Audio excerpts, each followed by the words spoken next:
Subscribe करें और bell दबाएं ताकि कोई खबर रह न जाए।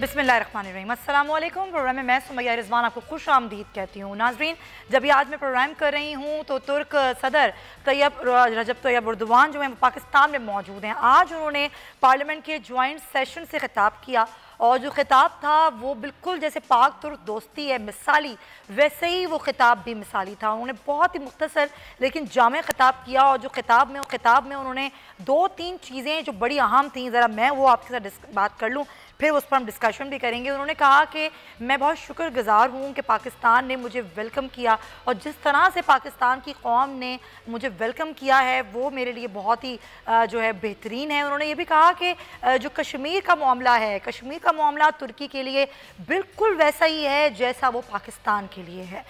फिर साथ ही साथ उन्होंने इस बात पर भी जोर दिया कि जो FATF वाला मामला है, गो कि हम पर खासा प्रेशर है लेकिन फिर भी हम FATF के मामले में पाकिस्तान को सपोर्ट करेंगे। अपनी ताउन की यकीन दहानी उन्होंने कराई। फिर उन्होंने जो कल शाये में सदर पाकिस्तान से मुलाकात की तो उन्होंने इस्लामोफोबिया में बात की। फिर तिजारत के हवाले से बड़ी बात हुई।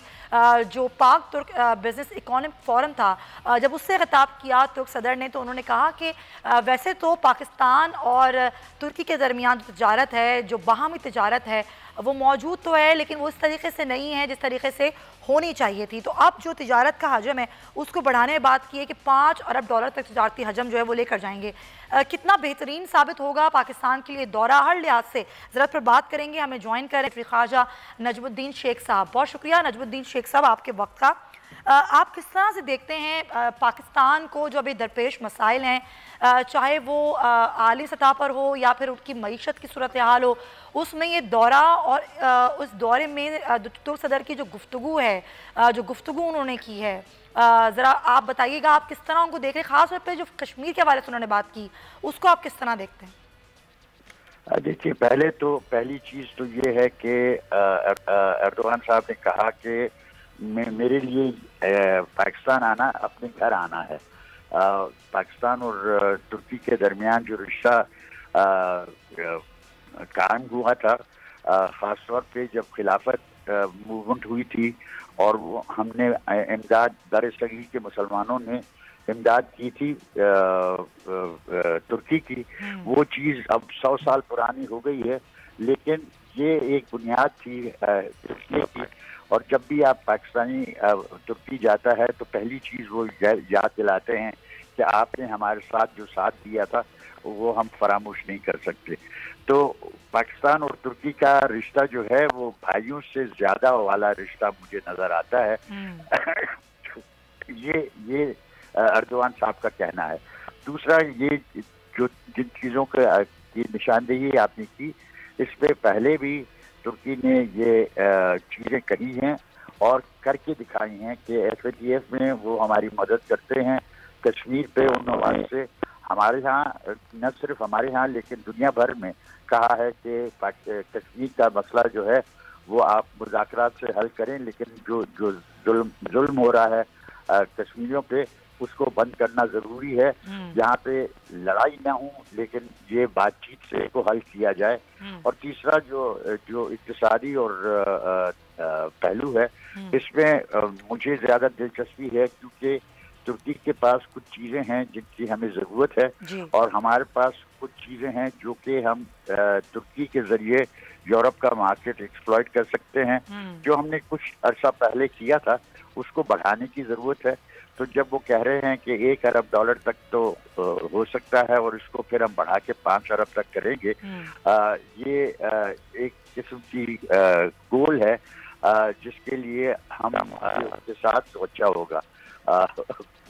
मुझे थोड़ी हंसी आई जब इमरान खान साहब ने कहा कि अगर आप यहाँ पे इलेक्शन के लिए खड़े होंगे तो वाज़ेह है कि आप जीत जाएंगे। ये मजाक नहीं था क्योंकि ये वाज़ेह हो गया कि एर्दोगान साहब की यहाँ पे पॉपुलैरिटी बहुत है। और अभी मैं एक सर्वे देख रहा था, गैलप पोल ने शायद किया है कि मुसलमान लीडर्स में एर्दोगान साहब सर फहरिस्त हैं।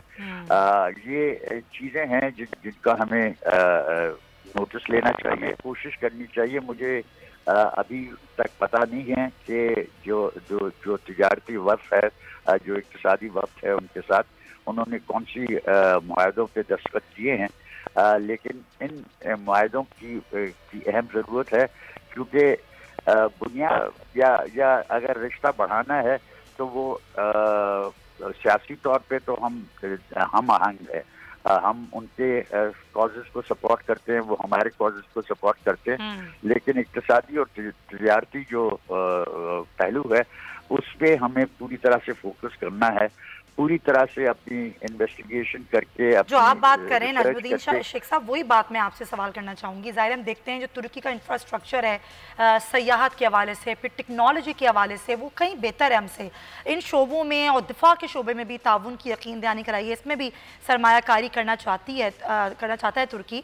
जब इन शोबों में सरमायाकारी होगी, जो 2-3 शोबों का मैंने नाम लिया, चाहे वो टेक्नोलॉजी हो, इंफ्रास्ट्रक्चर हो, दिफा हो, तो पाकिस्तान की जो मईशत का अभी फ़िलहाल हाल है उसको वो कितनी मुस्तहकम होगी इसके बाद?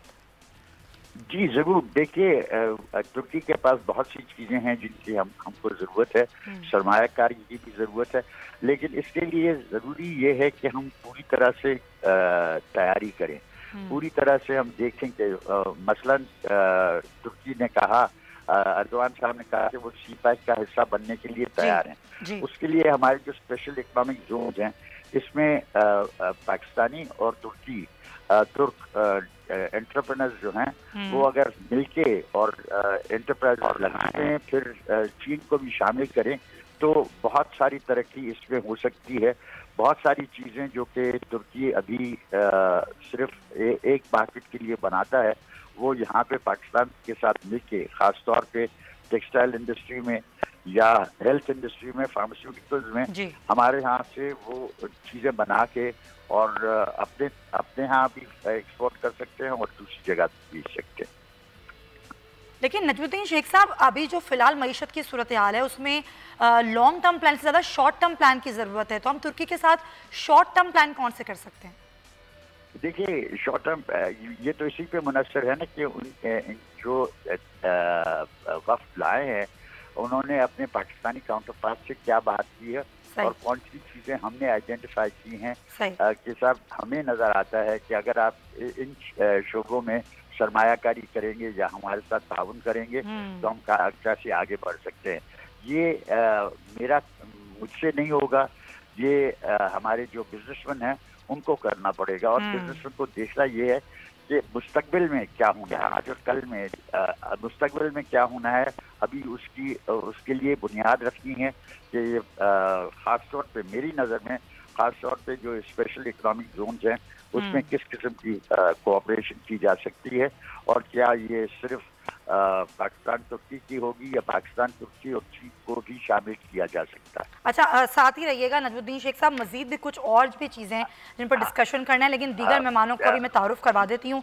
उज़मा कारदार साहब पाकिस्तान तहरीक इंसाफ से मैं ज्वाइन कर रही हूँ, चौधरी जाफर इकबाल साहब मुस्लिम लीग साथ मौजूद हैं। उज़मा कारदार साहबा, दोहरी शरीयत के जो मुआहदा है उस पर भी दस्तखत होने के इम्कान है, तो ये जो दोहरी शरीयत वाला मामला है इससे सिर्फ जो सियासतदान हैं वही मुस्तफ़ीद होंगे या ये आम लोगों के लिए भी सहूलत होगी, एक आम पाकिस्तानी भी इससे मुस्तफ़ीद हो सकेगा? जी सुमैया, बहुत शुक्रिया आपने मुझे इनवाइट किया, लेकिन आपने तो रुख ही बदल दिया पूरे डिस्कशन का। मैं भी कुछ कहना चाहूँगी। प्रेसिडेंट एर्दोगान जो आए, मैंने उन्हीं के हवाले से सवाल किया। पाकिस्तानी बहुत हमारा जी वो नहीं, आप दोहरी जो शरीयत की जो बात करिए, देखें ये अगर मामला बढ़ता है आगे तो इससे हर पाकिस्तानी फ़ायदा उठा सकता है। ये कोई सिर्फ सियासतदानों के लिए नहीं है। अगर ये रूल्स में तब्दीली आएगी तो इसमें आपस में रवाबत बढ़ेंगे और मुल्क जो हैं और ज़्यादा नज़दीक आएंगे। और मेरे ख़्याल में इसमें जो हम चाह रहे हैं बायलैटरल जो एक रिलेशनशिप डेवलप करना चाह रहे हैं वो और मुस्तहकम होगी।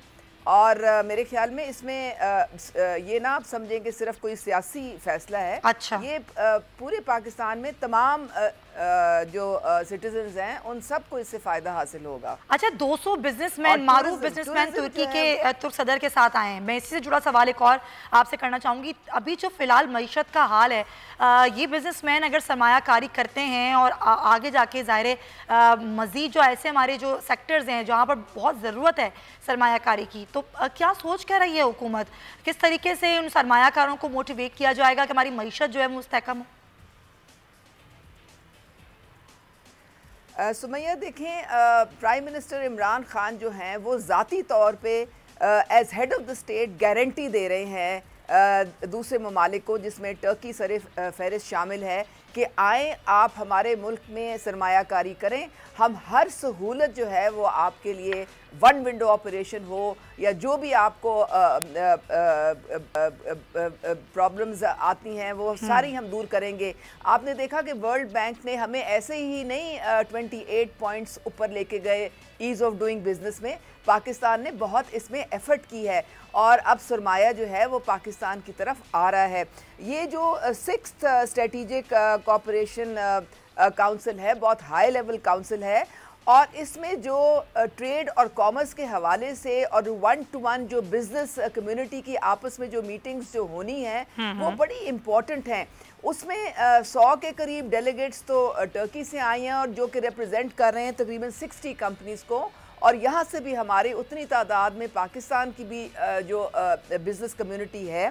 ये मुख्तलिफ इन्वेस्टमेंट्स, जिसमें टूरिज़म है, मिलिट्री प्रोक्योरमेंट है, टेक्सटाइल है, इसमें फूड है, लाइफ स्टॉक है, इसमें एयरवेज है, एग्रीकल्चर है, ज्वेलरी है, कंस्ट्रक्शन है, इसमें पेपर इंडस्ट्री है, बहुत सारे इसमें ऐसे एरियाज़ हैं जहाँ पे हम लोग आपस में जो है एक कोऑपरेट कर सकते हैं, एक दूसरे के से सीख सकते हैं। अब जिस तरह तैयब उर्दगान ने कहा कि हमारा बैरूनी कर्जा 72% से हम उसको 32% पे ले आए हैं, वहाँ पे अब वो IMF के पास जाने को बिल्कुल उनको ज़रूरत महसूस नहीं होती। उन्होंने अपनी माइक्रो इंडस्ट्री जो है, माइक्रो इकोनॉमिक डेवलपमेंट जो है, उसको अब इतना मुस्तहकम कर दिया है कि वो बहुत अच्छे तरीके से स्मॉल बिजनेस। बिल्कुल सही उस्मा साहब, ये जो हमारा ये जो मिसाली दोस्त है ना तुर्की, इससे वाकई पाकिस्तान को बहुत कुछ सीखने की और अडॉप्ट करने की जरूरत है। Point taken.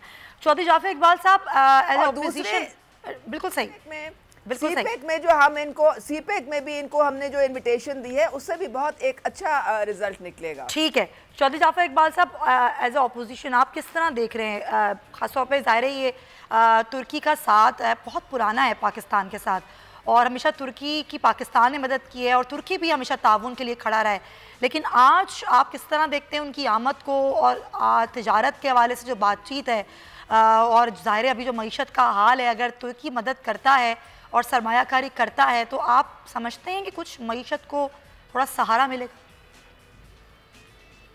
बिस्मिल्लाहिर्रहमानिर्रहीम, बहुत शुक्रिया।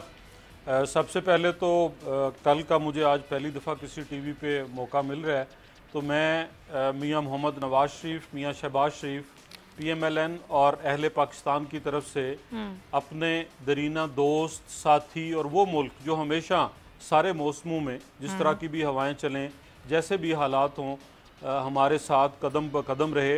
दो करीब तरीन मौके, जब जल्जला आया 2005 में और 2010 में जब सैलाब आया, तो मैंने ख़ुद अपने इन तुर्क भाइयों के साथ जल्जला ज़दगान के लिए और सैलाब ज़दगान के लिए काम किया है। तो उनके अंदर चाहे वो सदर तैयब उर्दगान हो या एक आम शहरी हो तुर्की का, वो पाकिस्तानियों के लिए और पाकिस्तान के लिए जो मोहब्बत रखते हैं, जो उनका जज्बा है, जो लगाव है, और जिस वो पेशेंस के साथ हमारे साथ मिल के हमारी तकलीफ़ों, मुसीबतों में और हमारी खुशियों में भी हमारा साथ देते हैं, वो बहरहाल अपनी जगह एक मिसाल है। तो मैं उन्हें खुश आमदीद भी कहता हूँ। सही। और उनके आने को पाकिस्तान के लिए हर लिहाज से, बैनुल-अक़वामी सतह पे देखें तब भी, अगर आप कारोबारी लिहाज से देखें तब भी, मुल्क के दिफा के लिए देखें तब भी, और अगर मैं मौजूदा हुकूमत को सामने रखते हुए कि किसी ने कुछ सीखना हो तो तब भी उनके लिए इनके इस विज़िट और दौरे के अंदर बहुत सारी चीज़ें हैं।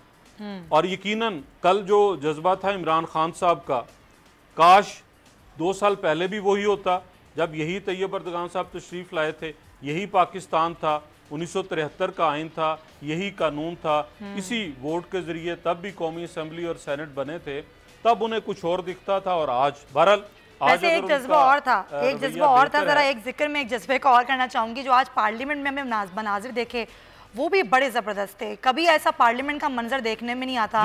जब इजलास होता है तो ना ही वुज़रा की तादाद पूरी होती है, ना ही तमाम अरकान पार्लियामेंट पूरे होते हैं, ना अपोजिशन के लोग पूरे होते हैं। और जिस तरीके से आज यकजहती का मुजाहरा किया गया वो भी काबिल और तुर्की के साथ जो लगाव है, तैयब अर्दगान साहब और तुर्की के साथ जो लगाव है, पिछली दफा जब तैयब अर्दगान साहब तशरीफ लाए तब भी ऐसा ही था। हाँ, अगर इमरान खान साहब नहीं थे तो वो उनकी अपनी मर्जी थी, उनका अपना स्टांस था, लेकिन बाकी पार्लियामान के अंदर लेकिन मेरा कहने का मकसद कुछ और है चौधरी जाफर साहब। मैं तो ये कह रही हूँ कि काश हमारी ऑपोजिशन और हमारी हुकूमत हमेशा से ऐसे ही हो, पार्लियामेंट का इजलास ऐसे ही हो, इतने ही डिसिप्लिन से हो, और आप लोग हमारे लिए, आम आवाम के लिए ऐसी बात करें। और उज़मा साहिबा ने और नजमुद्दीन शेख साहब बहुत सीनियर हैं, जो बातें की, और इमरान खान साहब बतौर वज़ीर आज़म, अभी उनके मैं टिकर्स देख रहा था टीवी पे, सोशल मीडिया पे, कि हम मुश्तरका मंसूबे शुरू करेंगे। भाई मुश्तरका मंसूबे पहले से शुरू हैं। आपके नीलम जेलम प्रोजेक्ट हो या और बहुत सारे ऐसे प्रोजेक्ट जिसके अंदर तुर्की ने आपका साथ दिया, मिल के काम किया। दिफा की बात कर लें तो आपका जो ट्रेनिंग का त्यारा है मशाक, जिसके अंदर हमारे पायलट ट्रेनिंग करते हैं, वो तुर्की और पाकिस्तान मिल के बना रहे हैं और बहुत बेहतर बना रहे हैं। आपका JF थंडर का जो अगला वर्जन है, जिसे आप 5th जनरेशन कहते हैं, वो तुर्की और पाकिस्तान मिलकर वो त्यारा बनाने जा रहे हैं। हम तुर्की के पायलट्स को ट्रेनिंग करते हैं, हमारी फौज का, एयरफोर्स का एक माकूल हिस्सा वहाँ पर है, और हमारे वो सारे मुआहदे मौजूद हैं। अभी आज और कल में, कल क्या हुआ और आज क्या हुआ, अभी कोई ऐसी वाज़ेह चीज़ सामने नहीं आई कि किसी मंसूबे के ऊपर कोई बातचीत हुई हो या कोई नया इजाफा हुआ हो। लेकिन मुझे उम्मीद है गो के हमारे मुआशी हालात और इशारिये मुल्क के अंदर मुस्बत नहीं है। हमारी हुकूमत की, लेकिन आप चलें, अच्छी बात है ना, उम्मीद तो रखनी चाहिए। और अभी जो आप कह रहे हैं ना, सामने नहीं आ जाएंगे, वो ज़ाहिर कलामिया भी जारी होगा, एक जॉइंट जो है वो प्रेस कॉन्फ्रेंस भी होगी, तो ये चीज़ आ जाएगी। Point taken. ज़रा IMF के दरमियान जो मुज़ाकरात पाकिस्तान के हो रहे थे उस पर ज़रा बात कर लूँ तो पाकिस्तान और IMF के दरमियान जो जायज़ा मुज़ाकरात थे वो मुकम्मल हो गए।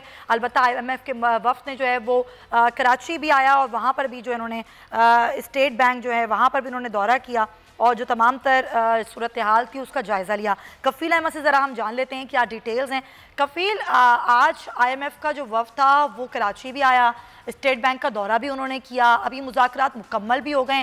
क्या निकल के क्या सामने आया है? अगर मिनी बजट नहीं आएगा तो क्या बिजली की कीमतों में या फिर गैस की कीमतों में क्या इजाफा किया जाएगा? क्या नए टैक्सेस लगाए जाएंगे?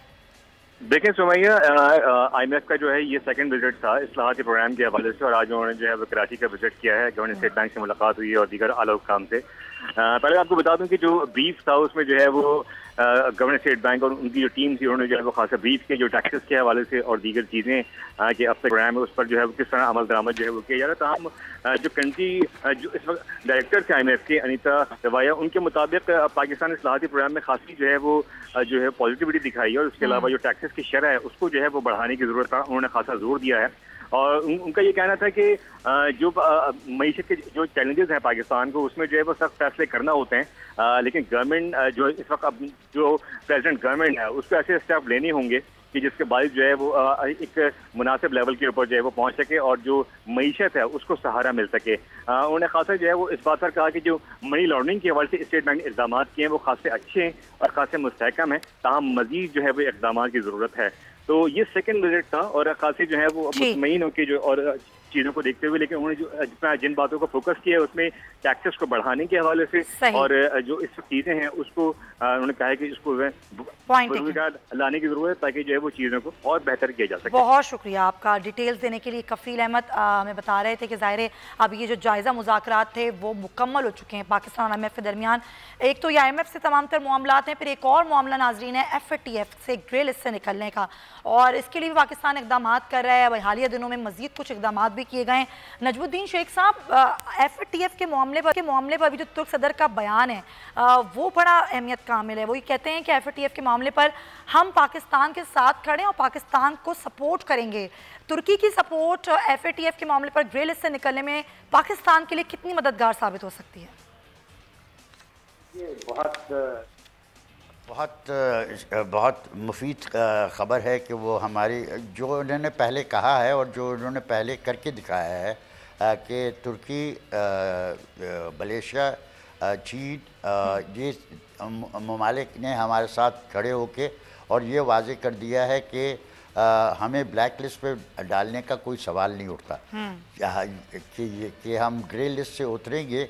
ये 17 फरवरी को जो मीटिंग होगी उसमें उस पर बातचीत होगी और मुझे लगता है कि हमने कुछ इस पर तरक्की इस नौयत की है कि अगर बाकी चीज़ों पे हमारी कोई बात सुनी जाएगी तो हो सकता है कि हमें ग्रे लिस्ट से भी हटाया जाए, लेकिन ज़्यादा से ज़्यादा ये होगा कि उसको ग्रे लिस्ट पे रखेंगे और हमें कहेंगे कि साहब ये जो चीज़ें अभी आपको बाकी करनी है वो पूरी कर लें और मुझे यकीन है कि वो इसकी तारीफ़ करेंगे कि हमने जो चीज़ें अभी तक कर ली हैं और उसका मुझे लगता है कि जो मतलब है वो ये है कि अब वो देखेंगे कि पाकिस्तान इसको बहुत सीरियसली ले रहा है और चूँकि सीरियसली ले रहा है तो अगर फरवरी में नहीं तो अगली मीटिंग में हमें ग्रे लिस्ट से हटा दिया जाएगा। अब इसके फ़वाइद बहुत हैं क्योंकि इससे असर पड़ता है कि हमें जब इंटरनेशनल मार्केट से कुछ कर्जे लेने होते हैं या हमें तो उसका असर सर मैं आपकी बात को कंटिन्यू सुधारने के लिए सर मैं आपको यहाँ पर रोकूंगी, मुझे लेनी है, प्रोग्राम में ब्रेक शामिल करनी है। ब्रेक के बाद वापस आएंगे तो नजमुद्दीन शेख साहब की बात को कंटिन्यू भी करेंगे और मजीद भी इशूज डिस्कस करेंगे। स्टे विद अस।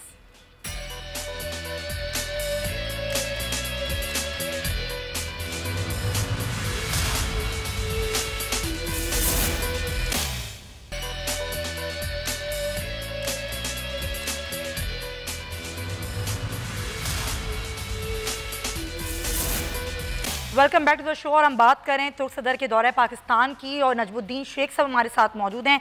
नजमुद्दीन शेख साहब, आप जो गुफ्तगू कर रहे थे सर उसमें ये भी ऐड कर दीजिएगा कि जब मुस्लिम उम्मा मुत्तहिद होगी तो कश्मीर का मसला हल कराने में जो पाकिस्तान की एक भी एकतरफा कोशिशें हैं उनको कितना सहारा मिलेगा?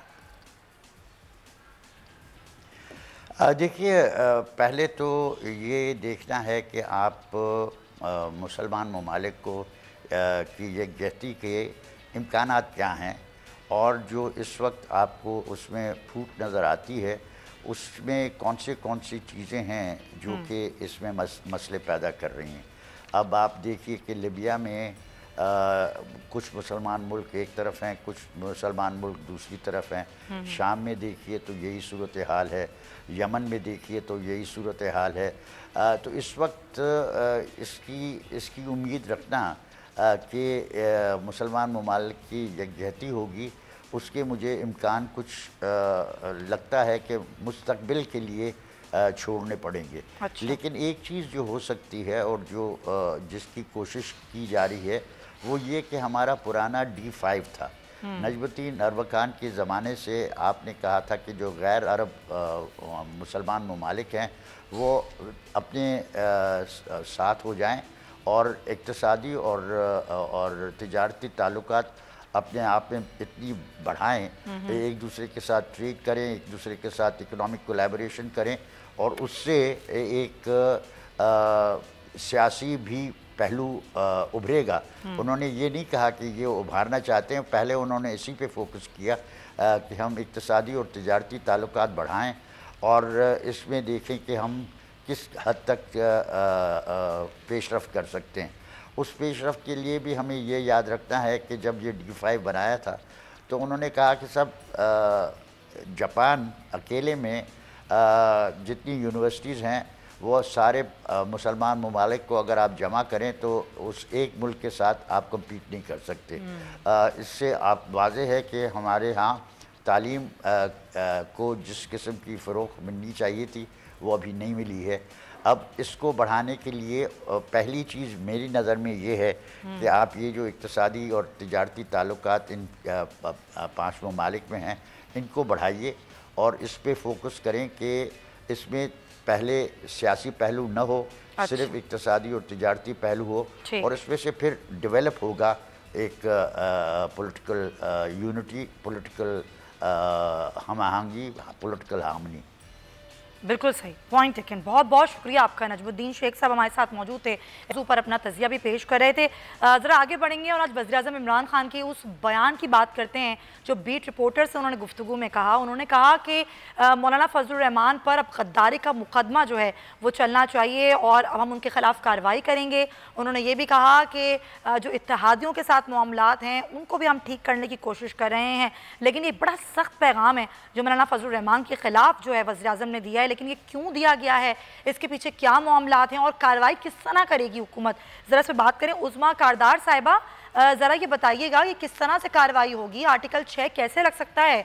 मौलाना साहब ने सिर्फ धरना ही दिया था, वो धरना तो आप लोग भी दे चुके हैं और आप लोग 126 रोज़ का दे चुके हैं। जी सुमैया, प्राइम मिनिस्टर इमरान खान बिल्कुल सही बात कर रहे हैं कि ये मौलाना जो रोज़ स्टेटमेंट देते हैं कि एक मुआहिदा हुआ था और उसमें ये तय पाया था कि जो पाकिस्तान की जमहूरी हुकूमत है जो कि एक इलेक्शन के साथ जो अवाम वो मैंडेट लेके आई है उसको गिराने का पूरा प्लान बन चुका है और वो अनकरीब जो है वो जा रही है। अब ये ट्रीजन नहीं तो और क्या है, ये आप मंसूबा बंदी कर रहे हैं, ये आप कंस्पिरेसी कर रहे हैं एक डेमोक्रेटिकली इलेक्टेड गवर्नमेंट के खिलाफ। तो ये मेरे ख्याल में इनको जवाबदेही करनी पड़ेगी कि ये किसने मंसूबा बनाया है, कौन लोग इसमें शामिल हैं और कौन मुझसे ये गद्दारी कर रहे हैं। क्योंकि आप इस वक्त एक कोई किसी नाजायज़ डिक्टेटर को हटाने की बात नहीं कर रहे हैं। आपकी ये वो हुकूमत है जो आपके कौम का मैंडेट लेके आई है। तो ये प्राइम मिनिस्टर हुकूमत हटाने की बातें तो आप लोग भी क्या करते थे, आप लोग भी कहते थे कि धांधली हुई है और धांधली का जो है वो आप लोग भी कहते थे कि धांधली का पता चलना चाहिए, धांधली कैसे हुई, यही मुतालबा ऑपोजिशन का भी है। गो के अभी मौलाना साहब तना है, ना ही नून लीग उनके साथ है ना पीपल्स पार्टी, लेकिन आर्टिकल 6 कैसे लगेगा उनके ऊपर? देखिए सुमैया, बहुत फ़र्क है। हम लोग हमने धरना क्यों दिया था, क्योंकि हमें अवाम ने कहा था कि हमने आपको वोट डाला, आपने वो चोरी करवा दिया, आप हमें हमारे वोट का हिसाब दें। हमें इसलिए निकलना पड़ा, सिर्फ प्राइम मिनिस्टर ने कहा था कि 4 हल्के खोल दें। अच्छा। और उसके बाद हमें पता चल जाएगा कि क्या हुआ था। हमने ये नहीं कहा था कि हम आपको गिरा देंगे या मंसूबा बन गया है आपको गिराने का। भाई पसे पड़ता ये कौन मंसूबा बना रहा है, ये सिवाय मुल्क के जो दुश्मन और गद्दार हैं उनके अलावा कोई इस तरह के मंसूबे नहीं बना सकता है। हमने ये नहीं कहा था कि हमने मंसूबा बना दिया है और आपने कहा था कि ऐसा कोई मंसूबा नहीं बनाया गया था। जरा मैं याद दिला दूं, फिर मैं सवाल करूंगी। Point taken. खुर्रम नवाज गंडापुर ने ये एतराफ़ किया था कि 2014 का जो धरना था वो एक लंदन प्लान का हिस्सा था। उस वक्त इमरान खान जो आज के वज़ीर आज़म हैं, चौधरी शुजात हुसैन और चौधरी परवेज़ लाई ने लंदन में मुलाकात की थी और वहाँ पर ये जो है ये बात तहरीक की बात की गई थी कि अब मुस्लिम लीग नून के ख़िलाफ़ कोई तहरीक चलाई जाए। अभी जो सूरत हाल है इस वक्त, मियाँ नवाज शरीफ, मियाँ शहबाज शरीफ और चौधरी निसार, चौधरी शुजात हुसैन लंदन में मौजूद हैं। तो चौधरी जाफ़र इकबाल साहब, क्या कोई ये लंदन मंसूबा 2020 के भी कोई इम्कानात हैं? क्या ऐसी भी हम बातें भी सुन रहे हैं, खबरें भी आ रही हैं? क्या इस सूरत हाल में जब अपोजिशन पर इतने केसेस चल रहे हैं, क्या ये बिखरी बिखरी अपोजिशन मुत्तहिद हो सकती है? स्मिया, बहुत शुक्रिया। मुझे आपकी 4 बातों पे जो है ना बिल्कुल एक एक 2-2 फ़िक्रे कहने हैं। सबसे पहले IMF के वफद के मुज़ाकरात। आप ज़रा देखिए कि IMF का वफद मुज़ाकरात किससे करेगा? हफीज़ शेख साहब और रज़ा बाकर साहब से। वो दोनों कौन हैं? वो IMF और वर्ल्ड बैंक के नुमाइंदे हैं पाकिस्तान में। मेरे वज़ीर आज़म जनाब इमरान खान साहब, वो उनके इन नोटिफिकेशन से और इन ओहदों से पहले उन दोनों से मिले नहीं थे। उन्हें नहीं पता था उनकी सलाहियतें क्या हैं। वो आए और आके मुल्क के 2 अहम तरीन ओहदों पर बैठ के, जब आपके पॉलिसी सारी IMF के हाथ में है तो मुज़ाकरात काहे के? और फिर अगला पैगाम, बहुत सारे काम आपसे करवाए उन्होंने, बिजली महंगी करवाई, गैस महंगी कराई, आप रुपए की कदर रोज़ खो रहे हैं। और अभी उन्होंने पैगाम दिया है कि अपनी तजारत का हुजम चाइना के साथ कम करें। और ये पॉलिसी किसने तय करनी है? ये मेरे मुल्क के इलेक्टेड लोगों ने करनी है। सिलेक्टेड तो यही करेंगे कि वो IMF के लोगों को नौकरियां दे दें और उनकी बात पे चले और उनके साथ वो मिलके काम करें। दूसरी बात आपने कहा कि क्या इस्लामी दुनिया कश्मीर के ऊपर हमारा साथ देगी।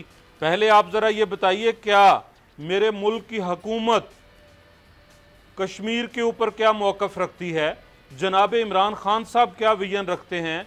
क्या उनकी उसके ऊपर कोई आज तक कोई पेशरफ सिवाय सर जरा क्विकली मेरे जवाब पे आ जाएगा सर, क्योंकि टाइम की कमी है, मुझे ब्रेक लेनी है। क्विकली आप मेरे सवाल पे आ जाइए। जी मैं आपके सवाल पे आ गया हूँ। फिर आपने फजलुर रहमान साहब के बारे में जो कहा जनाब इमरान खान साहब ने, और उज़मा साहबा ने कह दिया जो उन्होंने बिल्कुल ठीक कहा है। अगर आप अपने कैमरामैन से कहें, ये एक तस्वीर है मेरे मोबाइल पे, अगर ये क्लोज करके दिखा दें तो उज़मा साहिबा ने बिल्कुल ठीक कहा। इमरान खान साहब लाठी लेके चल रहे हैं और सारी PTI आंखों पे पट्टियां बांध के चल रही है और इंतज़ार है उस हुरों वाले टीके का कि वो सबको लग जाए और सबको अच्छा नज़र आने लगे। फजलुर रहमान साहब का पुरअमन धरना था, PTV पे हमला नहीं हुआ, वज़ीर आज़म को गिरेबान से पकड़ने और वज़ीर आज़म हाउस पे कब्जा करने की बात नहीं हुई, पार्लिमान के जंगले नहीं टूटे, आप उनको गद्दारी का हुकूमत गिराना। जो सूरत हाल है मौलाना साहब, आप लोगों से नाराज हैं। मियां शहबाज शरीफ एक APC बुलाने का मुतालबा कर रहे हैं, वो APC में क्या JUI फेल को बुलाने में कामयाब हो जाएंगे? आपकी आखिरी बात कि क्या अपोजिशन मुत्तहिद हो सकेगी? देखें, सारी जमातें अपने मंशूर और अपने नुक्ता नज़र के अंदर काम करती हैं। ऐसा मुमकिन नहीं कि तमाम किसी एक नुक्ते पे बिल्कुल एक पार्टी की तरह मुत्तहिद हो जाए। चले वो कैसे होंगे, एक नुक्ते पे मुत्तहिद कैसे होंगे? ब्रेक के बाद आपसे पूछूंगी, मैं ले लूं, ब्रेक के बाद वापस आएंगे तो तरफ पूछेंगे कि इस वक्त जो सूरत हाल है, इस सूरत हाल में अपोजिशन मुत्तहिद कैसे होगी और एहतजाज कैसे करेगी। स्टे विद अस।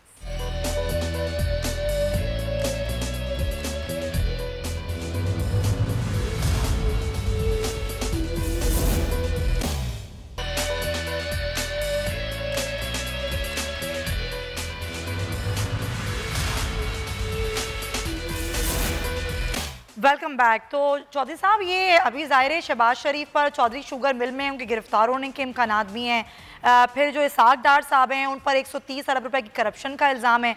तो जो फ़ायदा आप लोगों को मिला मौलाना साहब के धरने से, वो तो किसी और को नहीं मिला। तो अब क्या फ़ायदा उठाएंगे आप लोग? पूरी क़यादत तो बाहर बैठी हुई है। मियाँ शहबाज शरीफ अगर आएंगे भी और APC बुलाएंगे भी तो किस किस को इकट्ठा कर पाएंगे? बहुत शुक्रिया जी, और ज़्यादा शुक्रिया इस बात का कि आपने कहा कि इसाक डार साहब पर इल्ज़ाम है। इल्ज़ाम बेशुमार हैं। मिफ्ता इस्माइल साहब पर इल्ज़ाम है, शाहिद खाकान साहब पर इल्ज़ाम है, एहसन इकबाल साहब पर इल्ज़ाम है, मरियम नवाज साहिबा पर इल्ज़ाम है, ख्वाजा साद रफ़ीक पर इल्ज़ाम है, फवाद हसन फवाद साहब पर इल्ज़ाम है, अहद चीमा पर इल्ज़ाम है, हाफिज़ नुमान साहब पर इल्ज़ाम है, ख्वाजा आसिफ साहब पर इल्ज़ाम है। जितने लोग 5 साल मियां मोहम्मद नवाज शरीफ की टीम का हिस्सा रहे उन सब पर इल्ज़ाम है, और हमें तसल्ली है, तशफ़ी है, और हम बड़े कॉन्फिडेंट हैं कि ये इल्ज़ाम ही रहेंगे, क्योंकि आज तक किसी एक मामले में कोई एक इल्ज़ाम साबित नहीं कर सके। हमें कहीं भी मुलजिम से मुजरिम करार नहीं दिया जा सका। इस मुल्क की सबसे बड़ी अदालत सुप्रीम कोर्ट को भी बिल आखिर सिर्फ पासपोर्ट के ऊपर लगा हुआ वो अकामा नज़र आया, लेकिन हमारे जुर्म सुमैया इससे भी बहुत बड़े हैं। ये CPEC जिसको सुकेड़ने की बात आज IMF ने की, इसको फैलाया किसने था? ये जो तजारत और कारोबार में बेहतरी के लिए जिक्र कर रहे हैं कि इशारिये मुल्क में बेहतर हुए हैं, वो 12,000 मेगावाट की बिजली किसने मुल्क के अंदर जो है वो पैदावार बढ़ाई? ये जो आपको ईज ऑफ डूइंग बिजनेस की बात कर रहे हैं, इनसे पूछिए कि हजारा मोटरवे, सखर मोटरवे, कोयटा गवादर, तुर्बत पंजगोर, ये सारी सड़कें बना के किसने दी? चले ठीक है, आपने तमाम चीजें गिनवा दी। जरा मैं उज़मा साहिबा का भी पॉइंट ले लूं। उज़मा साहिबा, ऑपोजिशन अगर अभी मुत्तहिद नहीं है, जो बहरी जहाज रवाना होते हैं चौधरी साहब, मैं पूछ लेती हूं सामान लेकर, वो मैं पूछ लेती हूँ, मुझे ये बताइएगा कि अगर अपोजिशन मुत्तहिद नहीं भी है तो जो मईशत की सूरत हाल है, आपने 1.5 साल में 11,600 अरब रुपए का कर्जा ले लिया है। इस मईशत की सूरत हाल में अपोजिशन को तो मौका दे रहे हैं आप लोग कि आओ और मार्च में मार्च करो। सुमैया, मुझे बड़ी हमदर्दी है चौधरी साहब से। पता नहीं ये कब तक अपने लीडरों की करप्शन जो है आप उसका मेरे बोझ से हमदर्दी रहने दीजिए। आप चीनी और आप मेरे आटा, बारी करके चुप रहे। मैंने चीनी और आपको बड़े आटा की तहम्मुल और कमी का बर्दाश्त जो से सुना है शिकार है, चौधरी उनसे हमदर्दी साहब, करें। आप थोड़ा सा डिकोरम लें। सुमैया मेरे बारी आपकी करके आप हमदर्दी उनको पे बोले कि शुक्रिया जरा अदा ये कर चौधरी रहा साहब हूं। उनको मौका दे दीजिए, मैंने उसके बाद मैंने बात क्लोजिंग नहीं करनी किया। है। बात चौधरी साहब सुनिए, सुमैया को कोई मौका देना, वो आपको जवाब दें। इनको ये जो ऑपोजिशन है हमारा जवाब मांगा है ना आपने, शदीद बदहज़मी आपने जवाब मांगा है ना चौधरी साहब। इनमें कोई दमखम नहीं। इनको पता है कि प्राइम मिनिस्टर इमरान खान अब कामयाब होने जा रहे हैं और उनकी कामयाबी जो है वो इनका जनाजा है, इसलिए आए बाएं शाएं ये कर रहे हैं। ऑपोजिशन के सारे लीडरान जो हैं या वो भगौड़े हो गए हैं या वो इश्तिहारी हो गए हैं। किधर है वो? कोई भी नहीं है यहाँ पे। या वो अपने केसेस ये बड़ी कह रहे थे जी IMF के पास तो इन्होंने गिरवी रखा। ये तो पहचानते नहीं थे वो कौन सा IMF है जिसके पास ये 21 दफा गए हैं। ये इनको तो पता ही नहीं था कि वो IMF। चले उस्मान साहब बहुत शुक्रिया आपका, चौधरी जाफर इकबाल साहब बहुत शुक्रिया। और इसके साथ ही प्रोग्राम का वक्त खत्म होता है। इंशाल्लाह आपसे पीर को मुलाकात होगी। अपना बहुत ख्याल रखिएगा। अल्लाह हाफ़िज़।